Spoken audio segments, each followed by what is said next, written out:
7h-5, la question santé d'Europe 1. Patrick Roger. Et il paraît que 2% des adultes sont somnambules, la grande majorité depuis leur enfance d'ailleurs. Ils ne ressentent pas la douleur, ce que je disais tout à l'heure, quelqu'un qui tombe du 3e étage, il se fait quelques fractures, mais il peut encore dormir en bas. C'est ce qui se passe. Bonjour docteur Kierzek. Bonjour Patrick.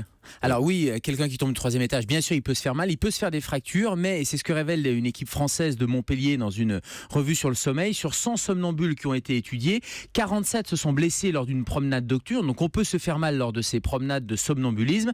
10 se sont réveillés, mais les autres sont retournés se coucher, et certains avec des fractures, et la douleur ne se réveillait que le lendemain, donc la sensibilité à la douleur est diminuée. En revanche, la sensibilité de jour à la douleur est supérieure, puisque les somnambules ont 4 fois plus de maux de tête que la population générale et 10 fois plus de migraines. Alors ça vient d'où et que fait une personne atteinte de somnambulisme?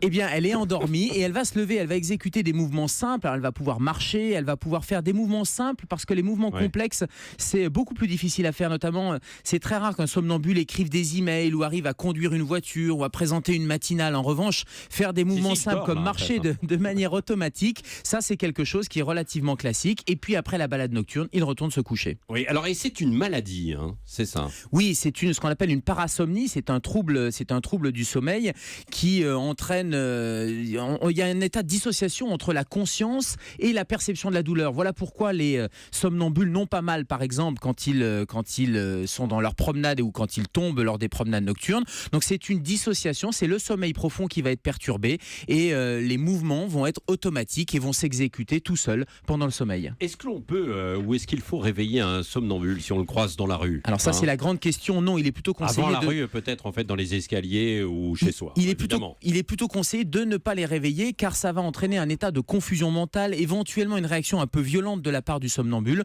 Donc il est plutôt conseillé de le protéger, bien sûr, et avant qu'il descende les escaliers, il va falloir sécuriser l'environnement. Donc si vous avez dans votre entourage quelqu'un qui est somnambule, il va falloir repenser la maison ou l'appartement de façon à ce qu'il ne se blesse pas lors de ces virées nocturnes, et il va falloir tout simplement le reconduire et le ramener jusqu'à son lit, et le lendemain il ne se souviendra de rien. Alors c'est plutôt à l'enfance que l'on est somnambule et ça nous poursuit par la suite, si je puis dire? C'est plutôt à l'enfance, autour de 8 ans, jusqu'à 20% des enfants autour de 8 ans seraient somnambules. Ça va diminuer au fur et à mesure que l'enfant grandit, ça diminue chez l'adolescent, ça diminue chez les adultes, et c'est très rare qu'un adulte soit somnambule s'il ne l'a pas été quand il était enfant, et on considère entre 1 et 2% des adultes qui seraient somnambules.